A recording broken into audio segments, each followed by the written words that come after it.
This is super interesting, actually, and that I love this example of the that long passage from the Socrates. I think this is something that I have been made aware some time ago, and Mm. just to comment on that, it's I don't remember who was the scientist who published this research, but actually they claim that if we have put ourselves and kind of the our development of brain, if we move back like 70,000 years ago, the difference between the person who was living on this very planet 70,000 years ago and now is no different. So biologically, we are the same creature as we were 70,000 years ago. And of course, the social landscape, the technological landscape, the cultural landscape, yes, it all has moved on, but biologically, we are the same Mhm. creatures as we were. Mhm. So I think this is like hugely important um, for the development of the child and children and how we interact with them. And yes, I agree that there is so, and I don't know,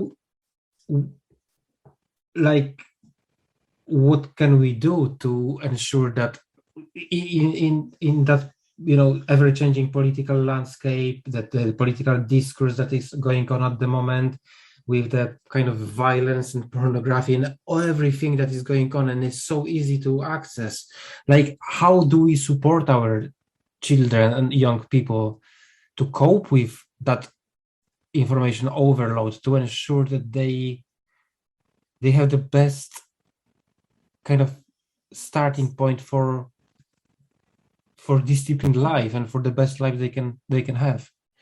Yeah, yeah.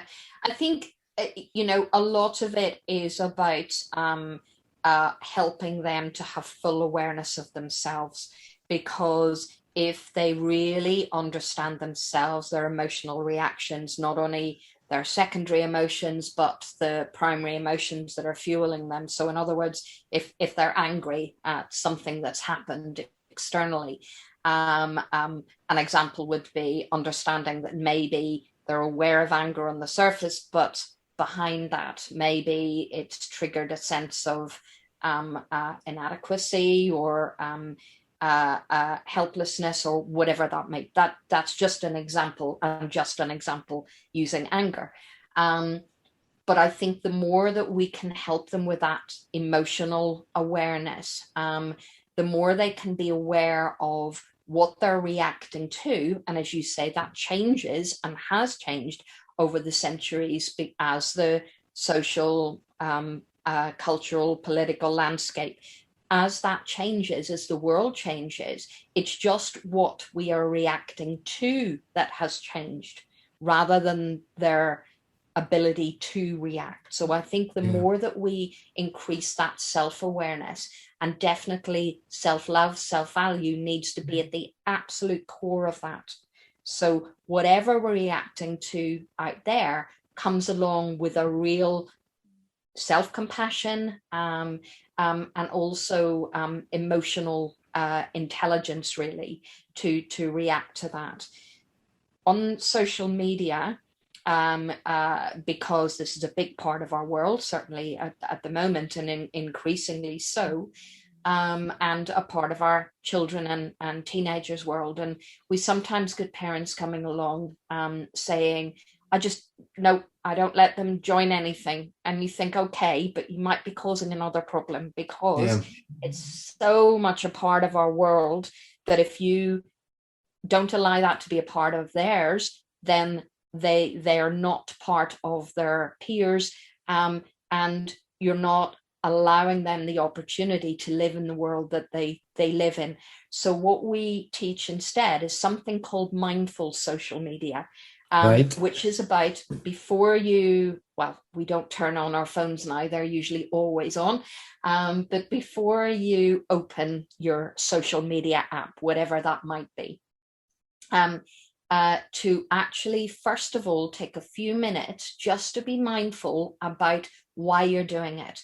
Notice how you feel, notice your emotional state at the time. Are you bored and you're looking to be entertained? Are you upset and you're looking to feel that someone out there understands you. Are you lonely and you're wanting to check in on your friends' networks, that actually nobody is having a great time? And the problem is, if you then aren't aware of the reasons, your emotional reasons why you're going on there at that moment, then when you find that everybody's out there, you know, partying and having a great time, or certainly that's what they say on social media, that you're going to have a very kind of biased opinion, and you might be more upset. So in other words, it hasn't given you what you wanted to give you. So that mindful social media, just taking a moment of self-awareness before you go on that app or open the website or whatever, just check what you're looking for emotionally. Yeah, it may be you still take the decision to open the app, but you make it with a lot more awareness of what is realistic as to whether you're going to meet your emotional need or not.